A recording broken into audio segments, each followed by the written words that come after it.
आप सभी को नमस्कार। Unit 1 day 11 we will start with the revision of yesterday's topic. Yesterday we have learned that how can we use the depreciation, NFIA and NIT to convert one national income aggregate into another. So the first question is, calculate NFIA when factory income from abroad is rupees 5,000 crore and factory income to abroad is rupees 6,000 crore. We have to calculate NFIA, and the formula for net factory income from abroad is factory income from abroad minus factory income to abroad. So NFIA is equal to factory income from abroad 5,000 crore minus factory income to abroad 6,000 crore is equal to minus 1,000 crore rupees. Second question, state whether the following statement is true or false. National income is always greater than domestic income. It is false statement because national income can be lower than domestic income when net factory income from abroad is negative. Next, we have to calculate net indirect tax when indirect tax is rupees 100 crore and subsidy is rupees 70 crore. The formula of net indirect tax is indirect tax minus subsidies. Indirect tax 100 minus subsidies 70 is equal to rupees 30 crore. Now we will start the methods to determine national income. There are three methods. First one is product method or value added method. Second is income method, and third one is expenditure method. Now we will start from first method, product method or value added method. According to this method, national income is the value of all final goods and services produced in an economy during an accounting year. इस method के अनुसार national income क्या है? Value of all final goods and services produced in an economy during an accounting year. इस method में हम national income को production के पॉइंट ऑफ व्यू से कैलकुलेट करेंगे। जो भी हमारी कंट्री में टोटल प्रोडक्शन है उसकी वैल्यू को हम नेशनल इनकम कहेंगे। क्या स्टेप्स रहेंगे इसके अंदर? फर्स्ट स्टेप में हम gross value added at market price और जीडीपी एट एमपी को कैलकुलेट करेंगे। दोनों का एक ही मतलब है, gross value added at market price और GDP at MP, gross domestic product at market price, जिसका फॉर्मूला है value of output minus intermediate consumption. अब वैल्यू ऑफ आउटपुट अगर नहीं गिवन है तो उसके दो कंपोनेंट्स हैं जिनको हम ऐड करके value of output find out कर सकते हैं। दो कंपोनेंट्स है sales and change in stock. Sales means sale to another firm, sale to household, sale to rest of the world or exports, and sale to government. Sales के अंदर सभी तरह की सेल्स को हम इंक्लूड करेंगे। जो एक फर्म ने दूसरी फर्म को बेचा है, परिवारों को बेचा है, या दूसरे देशों को बेचा है, या गवर्नमेंट को बेचा है। दूसरा जो कंपोनेंट है change in stock. Change in stock का हम फॉर्मूला कर चुके हैं, closing stock minus opening stock. लेकिन हमें जो सब कंपोनेंट्स हैं उनका यूज सिर्फ उस केस में करना है जब हमें मेन कंपोनेंट गिवन ना हो। जैसे अगर मुझे वैल्यू ऑफ आउटपुट गिवन है तो मैं सेल्स और चेंज इन स्टॉक का यूज नहीं करूंगा। अगर मुझे वैल्यू ऑफ आउटपुट नहीं गिवन है सिर्फ तब मैं सेल्स और चेंज इन स्टॉक के ऊपर आऊंगा। अब अगर मुझे सेल्स की वैल्यू गिवन है तो इसके जो फर्दर सब कंपोनेंट्स है, sales to another firm, sales to household, इनका कोई यूज नहीं है। तो अब मैं माइनस इंटरमीडिएट कंजप्शन के ऊपर आऊंगा। Intermediate consumption means purchases of the firm और you can say expenditure of the firm on raw material. तो इन परचेजेस में क्या क्या आएगा? जो फर्म ने दूसरी फर्म से कुछ रॉ मटेरियल खरीदा है तो, हाउस होल्ड से कोई रॉ मटेरियल खरीदा है तो, या रेस्ट ऑफ द वर्ल्ड से कोई रॉ मटेरियल खरीदा है तो, इंटरमीडिएट कंजप्शन की है तो वो चीजें इसके अंदर आएंगी। तो फर्स्ट स्टेप में value of output minus intermediate consumption से हमें जीडीपी एट एमपी मिलेगा। सेकंड स्टेप में क्योंकि हमें पहुंचना है एनएनपी एट एफसी तक, जिसको नेशनल इनकम कहा जाता है, तो सेकंड स्टेप में मैं gross domestic product at market price को net domestic product at market price में कन्वर्ट करूंगा। मींस ग्रोस के कंसेप्ट को नेट में चेंज करूंगा, उसके लिए ग्रोस में से डेप्रिसिएशन को माइनस करना पड़ेगा। अब सेकंड स्टेप में मुझे मिला एनडीपी एट एमपी। अब थर्ड स्टेप में मैं ये जो डोमेस्टिक का कंसेप्ट है एनडीपी एट एमपी, इसमें एनएफआईए को ऐड करके एनएनपी एट एमपी की वैल्यू निकालूंगा। और फोर्थ स्टेप में एनएनपी एट एफसी की वैल्यू फाइंड आउट करने के लिए एनएनपी एट एमपी में से माइनस एनआईटी करूंगा। ये कंसेप्ट हम कल के वीडियो में कर चुके हैं कि कहां पर हमें एनआईटी को ऐड करना है, कहां पे सब्ट्रैक्ट करना है, कहां पे एनएफआईए को ऐड करना है, कहां पे सब्ट्रैक्ट करना है, और कैसे डेप्रिसिएशन का यूज करना है। एक बार मैं दोबारा रिकॉल करवा देता हूं आपको।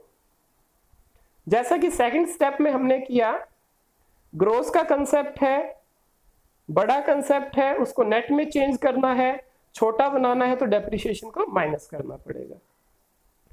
थर्ड स्टेप में डोमेस्टिक का कंसेप्ट है, छोटा कंसेप्ट है, उसको बड़ा बनाना है तो एनएफआईए को ऐड करना पड़ेगा नेशनल का कंसेप्ट बनाने के लिए।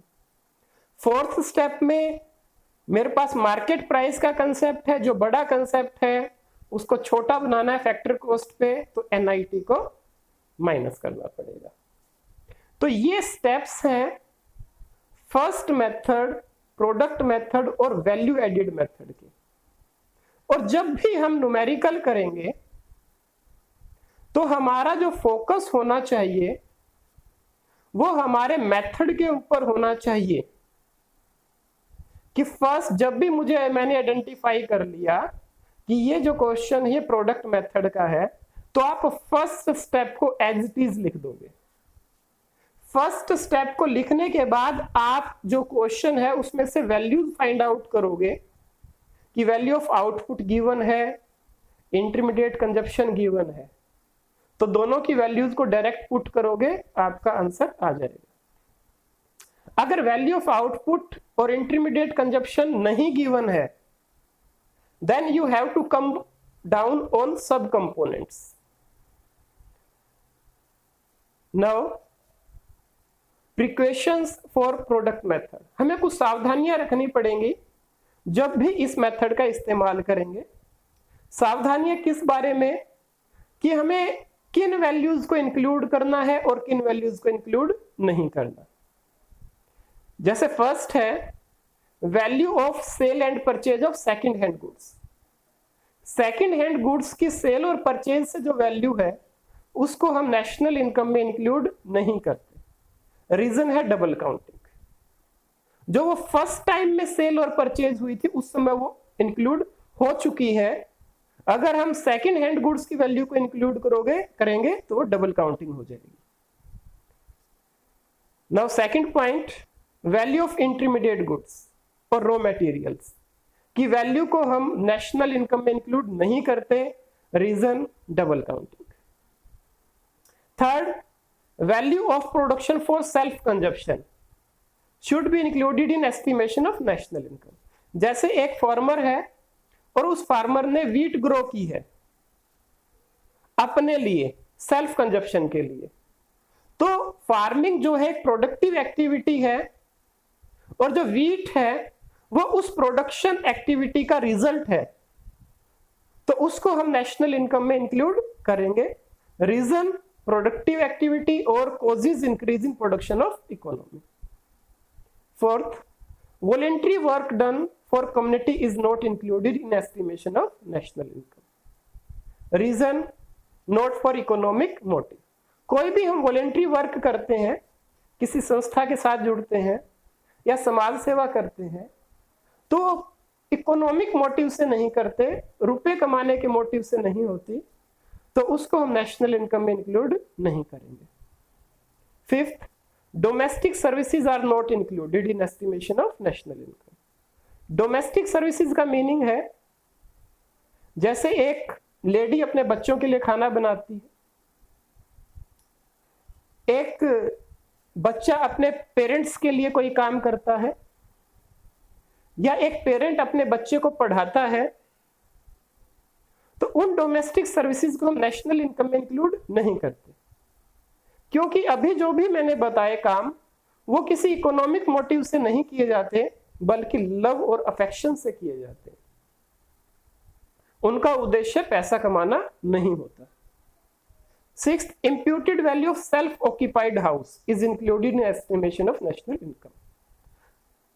अगर कोई व्यक्ति अपने मकान में रह रहा है तो भी उसका जो मकान है उसके रेंट की मार्केट वैल्यू है, तो उसको हम नेशनल इनकम में इंक्लूड करते हैं। रीजन लिखा जाता है रिवार्ड फॉर फैक्टर सर्विसेज, क्योंकि हम अगर उस घर को किसी दूसरे को किराए पर देते तो हमें बदले में रेंट मिलता, तो rent is counted as a reward for factor service. Next, purchase of machinery is not intermediate consumption.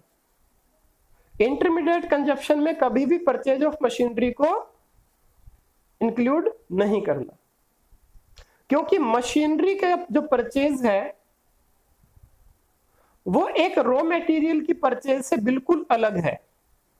Raw material जो हमने खरीदा वो एक साल में प्रोडक्शन के दौरान खत्म हो जाएगा, यूज्ड अप हो जाएगा, लेकिन जो मशीन है वो एक साल में खत्म नहीं होगी, उसको हम सेवरल ईयर्स तक यूज करेंगे। Now we will try the numericals of product method. First numerical, we have to calculate gross value added at factor cost, and what is given? Domestic sales, change in stock, depreciation, etc. अब हमने ये identify कर लिया, जो हमने ये items देखे कि यहाँ पे सेल्स गिवन है, इंटरमीडिएट कंजप्शन गिवन है, तो ये क्वेश्चन कौन से मेथड का होगा? वैल्यू एडिड मेथड का, प्रोडक्ट मेथड का। तो सबसे पहले जो फर्स्ट स्टेप है उसको आप लिख दीजिए। फर्स्ट स्टेप था हमारा gross value added at market price is equal to value of output minus intermediate consumption.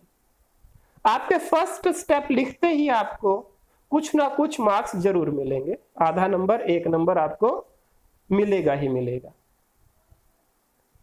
अब वैल्यू ऑफ आउटपुट और इंटरमीडिएट कंजप्शन को ढूंढिए आप, जो आइटम्स गिवन है उसमें।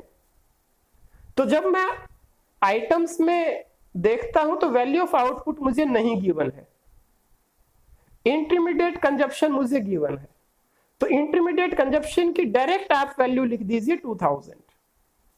लेकिन वैल्यू ऑफ आउटपुट नहीं गिवन है तो उसके सब कंपोनेंट्स को हम देखेंगे। और सब कंपोनेंट्स में अगर हम याद करें तो सब कंपोनेंट्स थे sales and change in stock. और सेल्स में क्या था, सभी तरह की सेल्स था, डोमेस्टिक सेल्स भी था और sales to rest of the world means exports भी था।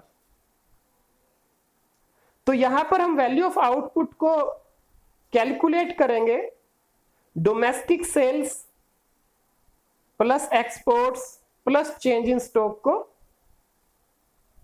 ऐड करके।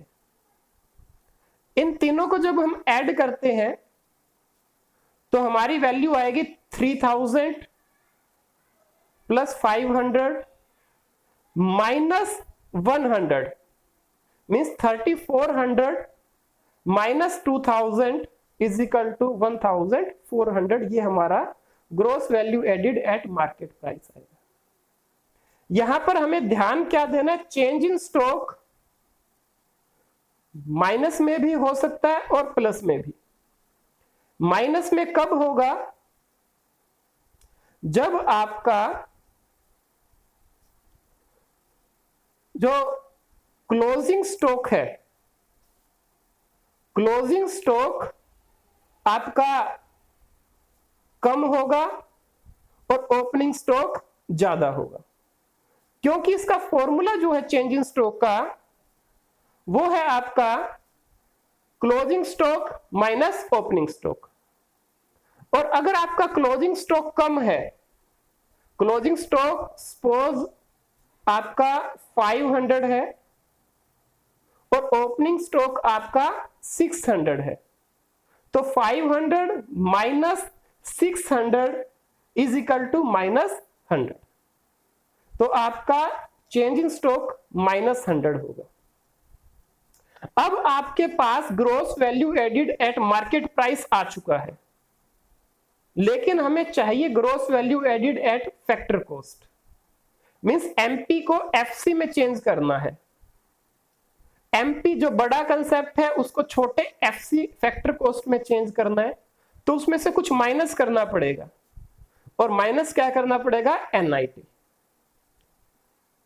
तो एनआईटी की वैल्यू क्वेश्चन के अंदर गिवन नहीं है। क्वेश्चन के अंदर गिवन है वैल्यू ऑफ इनडायरेक्ट टैक्सेस 250, लेकिन सब्सिडी की वैल्यू गिवन नहीं है। तो हम एनआईटी की वैल्यू को मान लेते हैं indirect tax 250 minus subsidy 0 is equal to 250। So gross value added at factor cost is equal to 1400 minus 250 is equal to 1150। तो ये फर्स्ट क्वेश्चन था हमारा, और हमारा फोकस होना चाहिए हमारे फॉर्मूले के ऊपर, हमारे स्टेप्स के ऊपर। अगर आपका फॉर्मूला, आपके स्टेप्स ठीक है तो आपका आंसर बिल्कुल ठीक आएगा। नेक्स्ट क्वेश्चन, इस सेकंड न्यूमेरिकल में हमें सेल्स फाइंड आउट करना है, और सेल्स हमने प्रोडक्ट मेथड में किया है। तो फर्स्ट स्टेप हमारा रहेगा प्रोडक्ट मेथड का जो फर्स्ट स्टेप है उसको लिखना, और फर्स्ट स्टेप आपका है value of output minus intermediate consumption. अब आपको जो आइटम्स गिवन है उनके ऊपर फोकस कीजिएगा। First item net value added at factor cost given है 560, लेकिन प्रोडक्ट मेथड के फर्स्ट स्टेप में हमें किसकी वैल्यू निकालनी होती है, gross value added at market price की। तो अगर हम किसी तरह से gross value added at market price की वैल्यू निकाल लें गिवन आइटम से, तो हम सेल्स की वैल्यू को निकाल सकते हैं। तो स्टेप 2 में find out the value of gross value added at market price from given value of net value added at factor cost. तो net value added at factor cost, यहां पर हमें एन जो कि नेट है उसको ग्रोस में चेंज करेंगे, gross value added at factor cost is equal to net value added at factor cost plus depreciation. Depreciation को ऐड इसलिए किया क्योंकि नेट छोटा कंसेप्ट है, उसको बड़ा ग्रोस में चेंज करना इसलिए। अब मेरे पास gross value added at factor cost है, लेकिन मुझे चाहिए क्या, gross value added at market price. तो इस फैक्टर कॉस्ट को मार्केट प्राइस में चेंज करने के लिए एनआईटी को प्लस करना पड़ेगा, और एनआईटी की वैल्यू मुझे नहीं गिवन है, लेकिन इनडायरेक्ट टैक्सेस की वैल्यू गिवन है। तो वही कंसेप्ट हम यूज करेंगे जो लास्ट न्यूमेरिकल में किया था, indirect tax 60 minus subsidy 0, NIT 60। तो gross value added market price will be 680। अब जो 680 gross value added at market price है, इसको हम स्टेप 1 का जो फॉर्मूला है उसमें पुट करेंगे। 680 हमने वैल्यू पुट की, सेल्स हमें फाइंड आउट करनी है, चेंज इन स्टॉक की वैल्यू गिवन है -30, इंटरमीडिएट कंजप्शन की वैल्यू भी गिवन है 1000, and sales will be 1710। This is the answer. Next एक और न्यूमेरिकल करेंगे हम।